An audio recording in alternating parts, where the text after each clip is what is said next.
Depois dessa apresentação de Lu, eu fico intimidado até para falar, porque ela me englobou muitas coisas, ela falou muitas coisas, e eu vou tentar falar de uma temática que é uma temática mais subjetiva.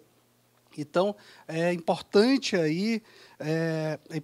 gente tentar olhar por um outro viés, que não é o viés do sintomático, entender o que está por trás dos sintomas e de uma pessoa que é acometida por transtorno de personalidade borderline.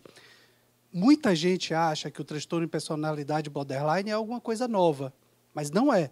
Desde 1950 foi a primeira vez que se trouxe esse nome, essa nomeação, por um psiquiatra e psicanalista, e de lá para cá foi se desenvolvendo muitas coisas, mas não tinha tratamento efetivo, tinha muito preconceito. Até hoje, como a Luciana falou, nós temos muito preconceito que circundam esse tipo de tratamento.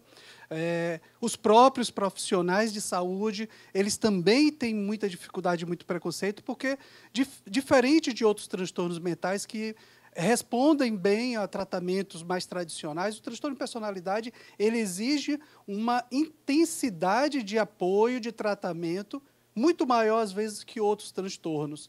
É um transtorno com prognóstico muito difícil, isso é importante a gente saber, inclusive porque, como a Luciana falou, não tem uma medicação que você dê que vai tratar o transtorno. Ele trata alguns sintomas e exige uma equipe multidisciplinar, exige um apoio que vai muito além apenas de só medicar ou só psicoterapia. A Luciana fala de psicoterapia, mas a gente entender a psicoterapia como algo muito mais amplo, que não é só a escuta.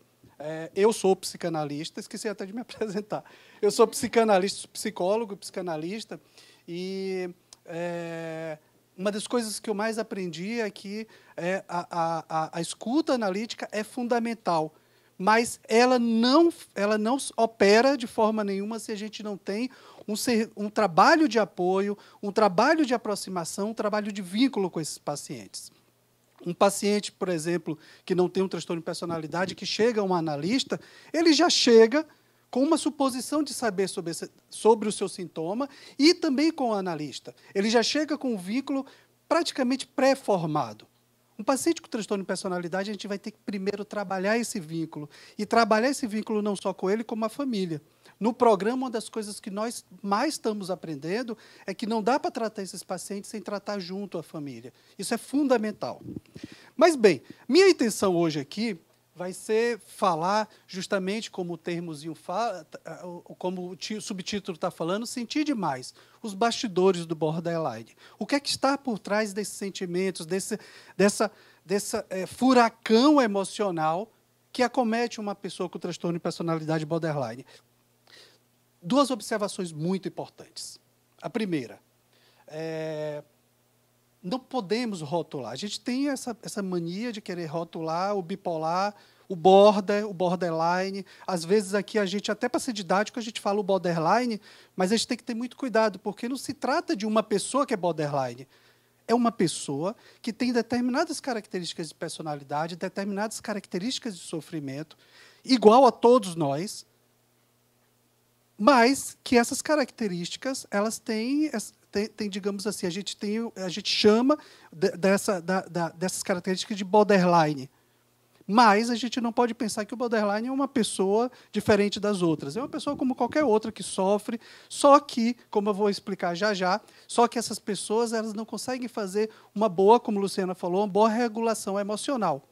E aí que vem a grande dificuldade. Segunda observação muito importante. A gente vai falar aqui de psicodinâmica, de relação familiar dos primeiros anos de vida.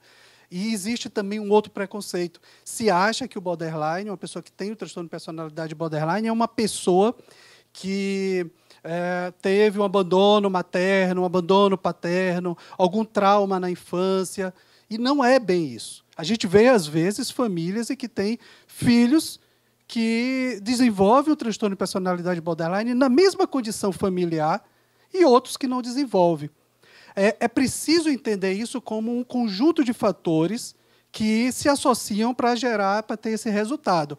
Então, às vezes, uma pessoa que tem um pai, uma mãe muito presente, mas em algum momento dos primeiros anos de vida, essa pessoa passou por algum tipo de frustração, algum tipo de dificuldade, que levou a ela ter digamos assim, não gosto de falar de defeito, mas levou a esse caminho que resultou no transtorno de personalidade borderline.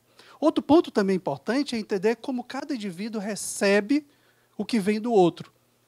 Então, às vezes, por exemplo, eu conheço casos, já atendi casos de pacientes que são univitelinas. Luciana falou da questão genética, que é muito importante. Existe muita evidência de que é algo genético. Mas a gente entender que tem algo genético, tem algo da relação. Então, um paciente, duas irmãs univitelinas, uma desenvolve transtorno de personalidade e outra não desenvolve. Porque depende de como esse sujeito vai receber esses estímulos que vem do ambiente, da relação com outros primeiros anos de vida. Então, tende-se a culpabilizar o pai ou a mãe pelo resultado, a relação familiar pelo resultado que gera o transtorno de personalidade borderline, mas isso é um preconceito também, isso não tem relação direta. O que nós vamos ver aqui? Primeiro, eu ilustrarei com algumas frases que não são reais, gente, é importante isso, eu não estou trazendo aqui frases de pacientes, mas, pela nossa experiência, eu criei algumas frases que são muito próximas do que esse tipo de paciente costuma falar, que a gente costuma escutar. Então, eu trarei para vocês terem uma ideia de como essas pessoas sentem. Depois, eu tentarei dar uma explicação mais psicodinâmica, baseada na psicanálise, sobre por que essas pessoas sentem dessa forma, por que dessa realidade subjetiva nessas pessoas. E, por fim, eu apresentarei algumas possibilidades de tratamento, falando da nossa experiência aqui, como é que nós trabalhamos aqui na Holist. O borderline vive onde o afeto se torna excesso, e o excesso vira dor. Eu trouxe essa frase, eu escolhi essa frase porque ela representa bem o que nós vamos falar hoje sobre borderline. É um sujeito sem borda. E eu vou brincar muito com esse termo borda. Borderline nasce porque era um transtorno, eram características de pessoas que estavam entre um quadro mais de loucura, um quadro muito próximo à esquizofrenia, mas também estava muito próximo da normalidade. Então, ele ficava na borda do diagnóstico. Era muito difícil, como a Luciana falou, por exemplo, fazer um diagnóstico diferencial entre bipolar e borderline. Até hoje é muito difícil. Então, esse termo surgiu por causa disso, porque eram sujeitos que não estavam tanto na loucura, mas também não estavam tanto na normalidade, eles estavam na borda. Mas eu vou brincar com esse termo borda, porque é pela falta de borda. É pela falta de borda de conter os afetos que surge esse sofrimento, que surge os sofrimentos do borderline. Quando sentir, transborda. Quando o afeto transborda. Quando esse afeto não tem uma contenção, um dique que consiga contê-lo, é aí que aparece a maioria dos sintomas do transtorno de personalidade borderline. Essa figura que representa bem isso, que invade essa turbilhão de coisas que de emoções que vai invadindo aí as pessoas com transtorno de personalidade borderline. Luciana já falou da maioria dessas características. A minha ideia não é pegar todas as características afetivas, emocionais das pessoas com transtorno de personalidade borderline, mas pegar alguma amostra do que é mais significativo, do que é mais comum. Então, um deles é a estabilidade emocional e a intensidade afetiva. De manhã, eu acordo achando que a vida finalmente faz sentido. Mas basta uma palavra atravessada e caio numa tristeza tão pesada que perde valor. A pessoa acorda super motivada, feliz, e, de repente, encontra um colega que faz uma crítica.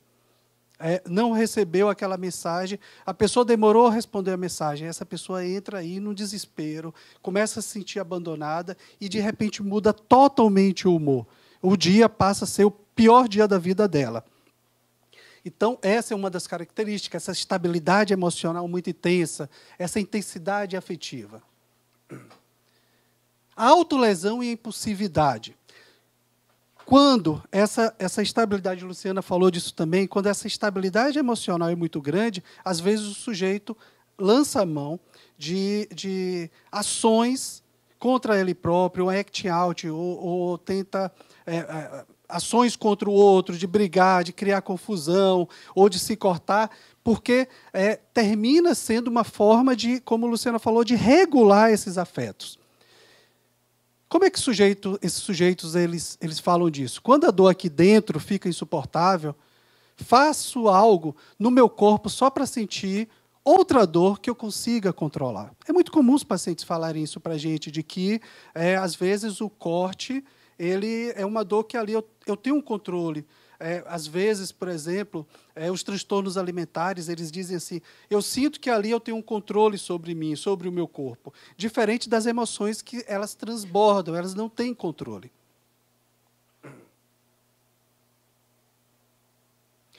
Medo de abandono e rejeição. Uma das características mais comuns e mais devastadoras do transtorno de personalidade borderline. Esses sujeitos eles estão na borda do abismo. A qualquer momento eu posso cair, a qualquer momento eu posso ficar sozinho. E essa sensação de abandono leva a todas as relações tumultuadas que tem com o outro. Quando alguém demora a responder minha mensagem, meu peito aperta, como se já tivesse me deixado para sempre. Eu acho que todos nós temos um pouquinho de borda, né, gente? Quando a gente manda mensagem, a pessoa não responde, ou então dá uma resposta, e aí a gente começa a achar, mas por que ele respondeu desse jeito? O Wellington sabe, né? Eu também sou assim, né, Wellington? Por que ela respondeu desse jeito? Por que demorou a responder? Então, nós começamos a ficar angustiados. Mas depois a gente entra em si, o nosso racional faz com que a gente releve isso. Para uma pessoa com transtorno de personalidade borderline, isso é definitivo. Ela acha que foi abandonada, ela já começa a criar uma história na cabeça, ela deixa de ir para o trabalho, deixa de ir para a faculdade, se isola e pode até cometer atos autolesivos e que são arriscadíssimos, diante, às vezes, de uma mensagem que não respondeu. Então, vocês veem como essa pessoa fica exatamente nessa beira, a todo momento na borda de uma queda iminente. Mecanismo de spreading, cisão. Ontem eu olhava para ele e pensava que era a melhor pessoa do mundo. Hoje sinto que ele é frio, vazio, cruel. Uma pessoa que você ama muito, muito, e você tem um apego muito grande. De uma hora para outra, essa pessoa vira o pior vilão da sua vida e que você não quer ver próximo. E as pessoas que estão de fora não entendem isso. Poxa, mas essa pessoa agora me trata bem, daqui a pouco está me tratando mal. E isso termina causando um tumulto nas relações afetivas, familiares. E, por isso, muitas vezes, a gente tem que cuidar da família, porque as famílias chegam também adoecidas. Essas pessoas também não conseguem manter relações estáveis, se isolam de todo mundo. E termina ficando realmente sozinha. O maior medo delas é ficar sozinha, elas terminam ocasionando isso exatamente por causa dessa relação tumultuada que estabelece com o outro. Autoimagem fragmentada e o vazio crônico. Luciana também falou dessa questão do vazio. Às vezes, eu me olho no espelho e não sei quem está ali. É como viver com um buraco dentro de mim que nada consegue preencher. Uma das características mais comuns que a gente escuta falar desde lá atrás, de 1950, é essa sensação de vazio, que pode ser confundida com uma depressão, com uma melancolia, mas não é necessariamente uma melancolia. Pode levar à depressão, à melancolia. Mas a sensação de vazio, ela advém porque essa pessoa não tem os elementos subjetivos, simbólicos, para dar conta de quem eu sou, por que eu sou assim. Todos nós também temos essa dificuldade. Quem eu sou, o que é que eu quero? Mas, para essas pessoas, essa dificuldade é extremamente desestruturante. Eu escutei ontem de uma paciente no grupo, muito interessante essa fala dela. A todo momento eu preciso de validação do outro, porque eu não sei se o que eu estou sentindo é exagero ou é real, se o meu sofrimento é para chamar atenção ou é um sofrimento real. Então, essas pessoas ficam precisando dessa validação externa porque elas não dão conta de quem elas são e por que elas sentem isso. As relações interpessoais turbulentas, eu já falei disso aqui. Eu quero estar perto, preciso do outro. Mas quando consigo algo, em mim sufoca e empurra a pessoa para longe. A gente vê... Tem um filme que eu gosto muito, é difícil encontrar, porque ele saiu da maioria dos streams de filme, que é Geração Prozac. É um filme interessantíssimo para entender. Tem Garota Interrompida também, tem uma série de filmes, mas Geração Prozac eu acho que é muito legal, porque ele traz muito dessa característica das pessoas com transtorno de personalidade borderline, e, além disso, esse filme é baseado numa história real. Uma escritora americana que tinha o quadro de transtorno de personalidade borderline, ela tratada como depressão. No filme não cita o transtorno de personalidade borderline, mas é uma pessoa acometida por esse quadro. Depois ela sai, depois de muito tratamento, muitos anos se tratando, ela sai disso e escreve o livro Geração Prozac. E esse livro vira um filme. Então, esse filme é interessante porque traz realmente os bastidores aí da vida de uma pessoa com transtorno de personalidade borderline.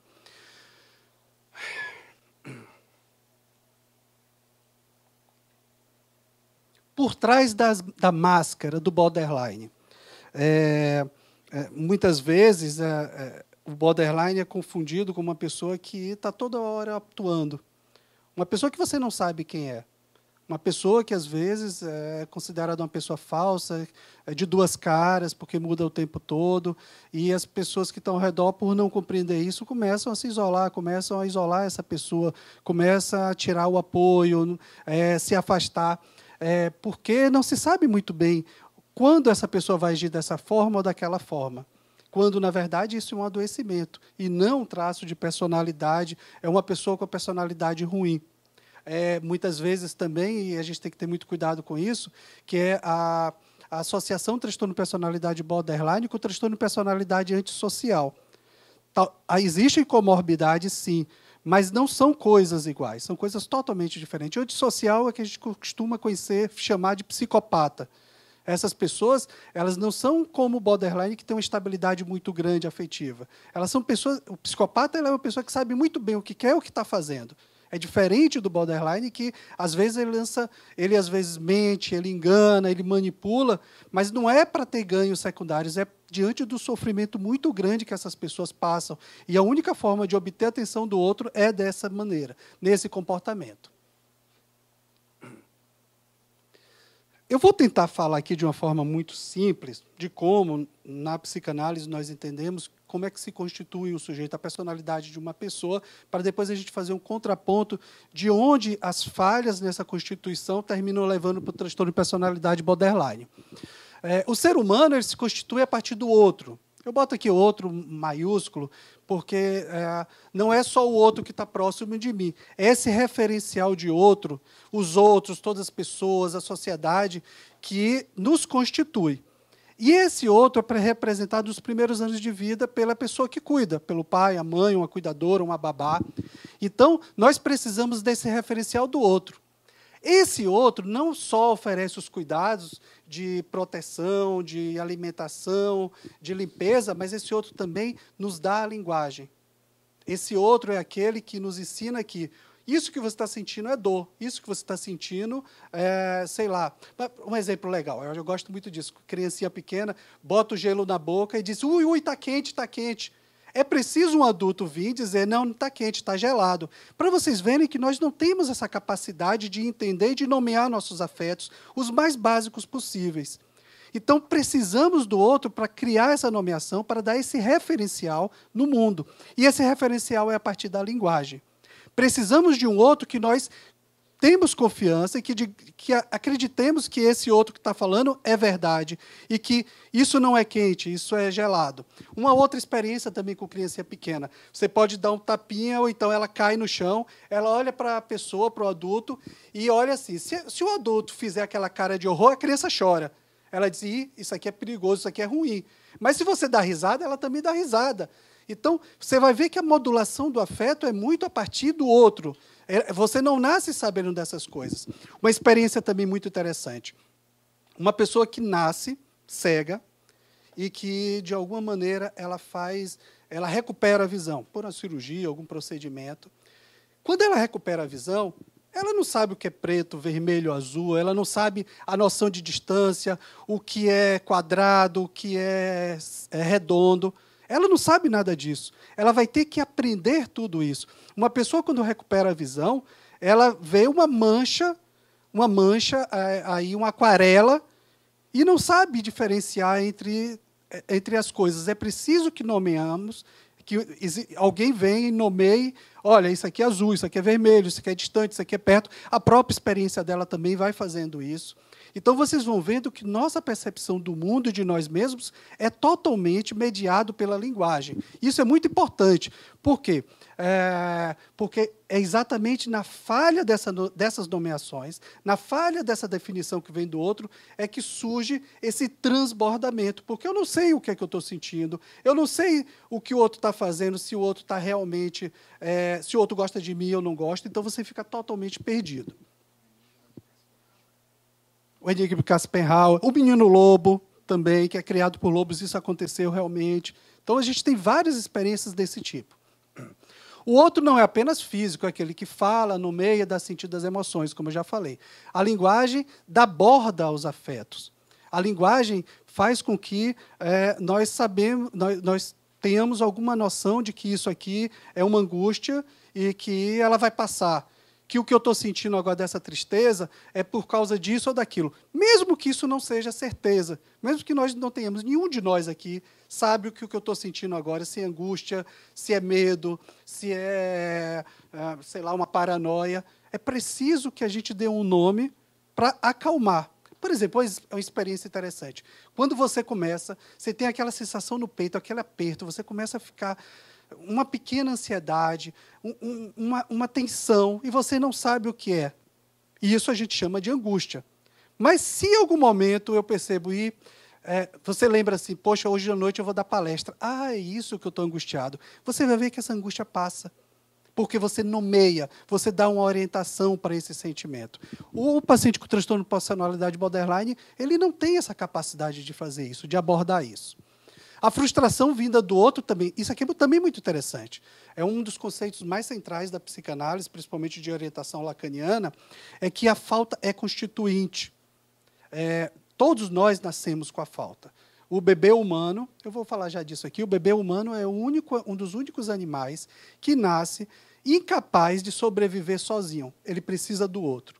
Essa condição é uma condição inerente à nossa constituição como humano, essa constituição de falta. Porque os animais têm um instinto para orientar ele. Tudo que os animais fazem é baseado no instinto. O ser humano não. Ele precisa de um outro tipo de orientação desde o início, porque ele não tem essa capacidade de seguir apenas os instintos. Então, esse outro, vamos pegar assim, a criança tem fome, a mãe vai dar o peito. Tem fome, a mãe vai dar o peito. E, em algum momento, a criança pensa assim, olha, fome, mamãe, então ela me alimenta, então ela supre essa necessidade. Chega um momento que ela tem fome e a mãe não dá o peito. Chega um momento que ela tem fome e a mãe está preocupada com outra coisa e está fazendo outra coisa. E a criança tem a primeira experiência de falta. Mas, em algum momento, ela sabe que essa mãe vai retornar, ela começa a aprender que essa mãe retorna em algum momento e vai alimentar ela, e vai proteger, e vai dar carinho. Então, ela tem uma garantia de que, mesmo que ela falte agora, ela vai vir depois. E aí nós começamos essa experiência de que nem sempre a minha necessidade vai ser respondida imediatamente. Tem um objeto, tem uma pessoa que vai responder essa necessidade. Então, eu começo a aprender que eu vou, em algum momento, sentir fome e eu não vou ter, mas depois eu posso satisfazer isso. Ou, de outra forma, eu posso encontrar um objeto substitutivo. Eu sinto fome e vou procurar alguma outra coisa, vou brincar, vou botar uma chupeta na boca que vai diminuir a fome. Ou então, por exemplo, os transtornos alimentares. Eu começo a misturar, eu começo a colocar comida no lugar de um sofrimento, de uma angústia. Daí surgem muitos transtornos alimentares. Então, essa substituição... Vixe, Maria! Essa substituição é muito comum no ser humano. E no borderline? Eu vou falar aqui, tentar resumir bastante. O desamparo inicial. Como todo bebê, como eu já falei, o borderline também nasce do desamparo radical. Mas a diferença é que o outro cuida. O outro que cuida é percebido como excessivamente ausente, inconsistente. Ora responde, ora falha de forma brusca. Então, é percebido, gente. Não é que, de fato, uma mãe e um pai traumatizou essa criança. A criança percebe e ela perde essa noção de segurança, como eu falei anteriormente, esse referencial. Ela perde a fé, vamos falar assim, ela perde a fé no outro. Então, esse outro passa a ser um outro inseguro para essa pessoa. E essa criança vai crescer com esse referencial para o resto da vida. Essa inconsistência do outro. Essa experiência deixa marca. O sujeito não consegue internalizar a confiança de que o outro estará presente de forma estável. Resultado, o abandono é sentido como iminente o tempo todo. Até ausências pequenas podem ser vividas como perda total. Então, porque o borderline ele vive, eu vou repetir essa ideia, ele vive na borda, ele vive na iminência de que vai ser destruído, vai ser aniquilado. Esse é o sentimento constante dessas pessoas. A linguagem não aborda, de abordar, mas também dá borda. A linguagem não dá borda. Essa pessoa não tem capacidade de nomear e de dar conta dos seus sentimentos. E aí o que é que acontece? O processo típico de desenvolvimento, a linguagem do outro vai nomeando e dando contorno às experiências do bebê. Mas no borderline, essa borda simbólica se mostra frágil e insuficiente. Não é porque a criança não sabe falar e não sabe definir, é porque a garantia do que eu estou falando, pega uma pessoa, vou pegar o exemplo da pessoa cega, se ela confia em você, você vai levar ela para onde for, ela vai ficar tranquila. Mas se ela não confia, ela não vai para os lugares que você vai conduzir, ela vai ficar insegura e ansiosa. Então, é o que acontece muitas vezes com o borderline. Ele não consegue ter essa fé, essa confiança no outro, então ela também não consegue definir quem ela é, o que o outro é. Resultado, a emoção não nomeada invade como um turbilhão e precisa sair por outro lugar. E aí vem a saída no corpo, como as autolesões, como as automutilações, sintomas somáticos, ou na ação, na impulsividade, no act out. Act out é um tipo de comportamento que você tem, abrupto, muitas vezes, para chamar a atenção do outro. E como a Luciana falou, não é um chamar a atenção pejorativo, eu só quero que o outro me dê atenção, não. É um desespero. Uma pessoa que comete um suicídio no act out, eu imagino que é algo desesperado, uma pessoa que está sofrendo tanto e não tem capacidade de pedir ajuda a ponto de ter que lançar a mão de comportamentos impulsivos, autodestrutivos. Então, isso é muito grave. O eu estável e fragmentado. Então, uma das características mais comuns do transtorno de personalidade borderline é essa desestruturação do eu. Não sei quem eu sou, esse sentimento de vazio constante, essa incapacidade de, digamos assim, de me situar no mundo, na relação com o outro, quem eu sou para o outro, quem eu sou para mim mesmo. Então, são todas características que advêm justamente dessa instabilidade da relação com o outro. Relação ambivalente com o outro, também a gente já falou disso, essas relações tumultuadas que tem com o outro. Vou pulando aqui. Eu trouxe um quadrozinho que ilustra bem as diferenças. O outro confiável, no caso, uma constituição típica, o outro é confiável, tem a segurança básica. No borderline, esse outro é inconsistente. Então, tem um medo de abandono constante. A linguagem dá conta do afeto, então as emoções são bem orientadas. Já no borderline, essa linguagem falha, então há um excesso no corpo, na ação. No quadro típico, um eu sustentado pela imagem e a palavra do outro. No caso do borderline, esse eu perde a identidade fragmentada, a sensação de vazio. E por aí vai. Que eu já falei, isso aqui era mais um resumo. Do mal de existir, que é esse sentimento do borderline, ao bem dizer. Porque, no final, o tratamento, a gente lança a mão de o tratamento comportamental, psicoeducativo, para poder dar conta de diminuir esse sofrimento, essa intensidade, e essa pessoa poder elaborar mais sobre ela mesma, sobre suas emoções. Então, é o que eu chamo de bem dizer. O primeiro momento é a escuta do excesso. É necessário saber escutar essas pessoas. É necessário estar do lado. Muitas vezes, um paciente com transtorno de personalidade, quando ele está pensando em suicídio, quando ele está desesperado, ele não quer que você venha, e isso é muito comum, você venha e diga, não, Deus é bom, você vai melhorar, você é isso, vá caminhar, que você vai melhorar. Ele não quer que você fale o que ele tem que fazer. Ele já sabe o que ele tem que fazer. Ele, às vezes, precisa de uma presença silenciosa. Alguém que diga, olha, eu estou aqui com você. eu não sei o que está acontecendo, eu não sei o que fazer com isso, mas eu estou aqui com você. Isso é suficiente, gente. Não precisa de muita coisa, não. Normalmente, a nossa angústia de querer tratar e cuidar, a gente vai querer falar um monte de coisas e, às vezes, é terrível para um paciente como esse. Então, é necessário, muitas vezes, essa presença. E essa escuta, para que essa pessoa possa falar do que ela está sentindo, sem você trazer preconceitos, trazer julgamentos. E esse trabalho é o que nós fazemos aqui. É esse trabalho de permitir essa escuta, permitir que essa pessoa fale sobre ela. Mas, para isso, é necessário um vínculo. Como eu falei, uma pessoa com desenvolvimento típico, ela chega no analista, ela já tem um vínculo, ela já tem uma confiança, ela acha que essa pessoa tem uma resposta sobre ela. Às vezes, o borderline não. Borderline é preciso a gente construir esse vínculo de confiança, que é muito difícil, não é fácil. A gente trabalha aqui muitos pacientes. O borderline tem uma característica muito comum de trocar de psicólogo, de psiquiatra muito comumente, porque esse vínculo é muito frouxo. Então, a gente precisa trabalhar muito bem esse vínculo para poder permitir aqui essa escuta. Já terminei. Eu vou falar rapidamente do nosso programa. Luciana já começou a falar. Então, a integração do manejo comportamental e da escuta. O manejo comportamental focado no controle de crises, prevenção de risco, como suicídio. Como a Luciana também já explicou muito bem qual é o objetivo do manejo, é diminuir os riscos, dar um contorno para esse sujeito.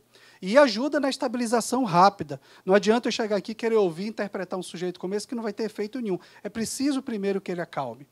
Com um paciente agitado, você precisa medicar um esquizofrênico numa agitação, é preciso medicar para depois ouvi-lo. É a mesma coisa com o borderline, só que muitas vezes não é só a medicação, é necessário um manejo do comportamento. A limitação é que esse manejo do comportamento sozinha atua, sobretudo, na contenção e estabilização. Ela não tem um efeito mais profundo de estruturação da personalidade dessa pessoa. Já a escuta analítica, ela permite com que essa pessoa, ela, de alguma forma, reorganize sua personalidade, reorganize os seus afetos. E é o que nós fazemos aqui diferencial em relação a todos os outros tratamentos que possam existir. Obviamente, nem todos, né? Eu estou sendo aqui muito pretencioso. Talvez tenha gente que faça isso, tenha outras clínicas que fazem isso. Mas, do nosso conhecimento, não existe, porque, normalmente, o que é indicado, inclusive, pela maioria dos profissionais, é apenas o manejo comportamental. A gente usa as duas coisas aqui. A gente faz o manejo comportamental e faz uma escuta também analítica. Isso é o nosso grande diferencial no programa. Bem, é exatamente isso. Passei do tempo.